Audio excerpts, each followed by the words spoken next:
પ્રધાનમંત્રી નરેન્દ્ર મોદી રશિયાના રાષ્ટ્રપતિ વ્લાદિમીર પુતિન અને ચીનના રાષ્ટ્રપતિ શી જિનપિંગ સાથે શાંઘાઈ સહયોગ સંગઠન એટલે કે SCO શિખર સંમેલનમાં મુલાકાત કરવાના છે। આ મુલાકાત શા માટે આટલી મહત્વની છે તે સમજવા માટે પહેલા એ જાણવું જરૂરી છે કે આ SCO સંગઠન શું છે, તેનો પાયો કેવી રીતે નંખાવ અને આજની પરિસ્થિતિમાં ભારત માટે તેનું મહત્વ શું છે। જો કે એ પહેલા સમજીએ કે SCO ની શરૂઆત કેવી રીતે થઈ। SCO એટલે કે શાંઘાઈ કોઓપરેશન ઓર્ગેનાઇઝેશન નામ પરથી સ્પષ્ટ છે કે આ સંગઠન ચીનના શાંઘાઈ શહેર સાથે જોડાયેલું છે।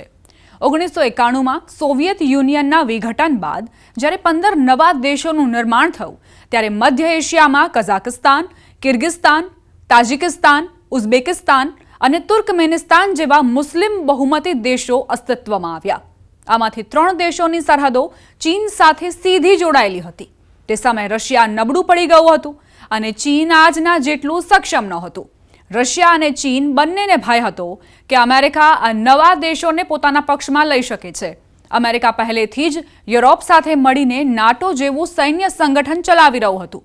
તેમને ડર હતો કે અમેરિકા અથવા યુરોપીય સંઘ આ દેશોમાં પોતાનો પ્રભાવ ન બનાવી લે। ઉપરાંત ઇસ્લામિક કટ્ટરવાદ અને અલ કાયદા જેવા આતંકવાદી સંગઠનો અહીં પગપેસારો કરી શકે તેવી આશંકા પણ હતી।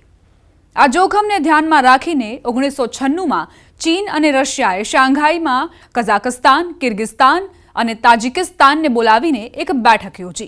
આ બેઠકમાં નિર્ણય લેવાયો કે પ્રાદેશિક સ્થિરતા જાળવવા, વેપારી સહયોગ વધારવા અને આતંકવાદને રોકવા માટે પરસ્પર સહકાર આપવામાં આવશે।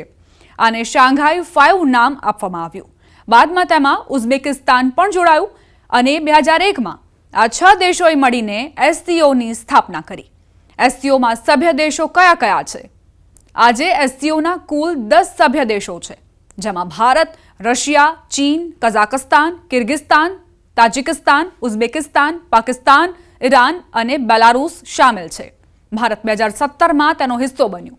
શરૂઆતમાં તુર્કમેનિસ્તાનને પણ શામેલ કરવાનો પ્રયાસ થયો હતો, પણ તેણે કોઈ પણ જૂથમાં જોડાયા વિના સૌ સાથે સ્વતંત્ર સંબંધો જાળવવાનો નિર્ણય કર્યો। આખરે આ સંગઠનનો હેતુ શું છે? SCO મૂળભૂત રીતે સૈન્ય ગઠબંધન નથી। તેનો મુખ્ય ઉદ્દેશ્ય મધ્ય એશિયામાં કટ્ટરવાદ અને આતંકવાદને ફેલાતો અટકાવવો, પ્રાદેશિક સુરક્ષા જાળવવી અને સભ્ય દેશો વચ્ચે આર્થિક તથા રણનીતિક સહયોગને મજબૂત કરવાનો છે।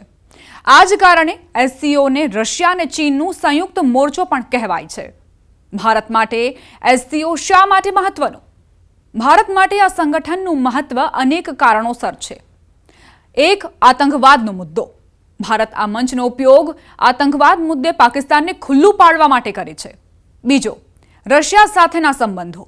રશિયા ભારતનું પરંપરાગત ભાગીદાર છે અને SCO ભારત રશિયા સંબંધોને મજબૂત કરવાનો અવસર આપે છે। ત્રીજો મુદ્દો, ચીન સાથેના જટિલ સંબંધો। ભારત અને ચીનના સંબંધો જટિલ છે, પરંતુ આ મંચ પર બંને દેશો સામસામે બેસીને પ્રાદેશિક અને વૈશ્વિક મુદ્દાઓ પર વાતચીત કરી શકે છે। અમેરિકા ચીન વેપાર યુદ્ધ પણ એક મુદ્દો છે। અમેરિકા અને ચીન વચ્ચે વધતા વેપાર યુદ્ધમાં SCO ભારતને રણનીતિક સંતુલન બનાવવાની તક આપે છે। પાકિસ્તાનની મુશ્કેલી શું છે? હવે પ્રશ્ન એ ઊભો થાય છે કે જો આ સંગઠન આતંકવાદ વિરુદ્ધ છે તો તેમાં પાકિસ્તાનનું સ્થાન શું છે? આજ તેનો સૌથી મોટો વિરોધાભાસ છે। પાકિસ્તાની આતંકવાદી પ્રવૃત્તિઓને ભારત SCOના મંચ પર વારંવાર ઉઠાવે છે। આ કારણે ભારત માટે SCO છોડવું એ કોઈ વિકલ્પ નથી, કારણ કે એવું કરવાથી પાકિસ્તાનને ખુલ્લું મેદાન મળી જશે।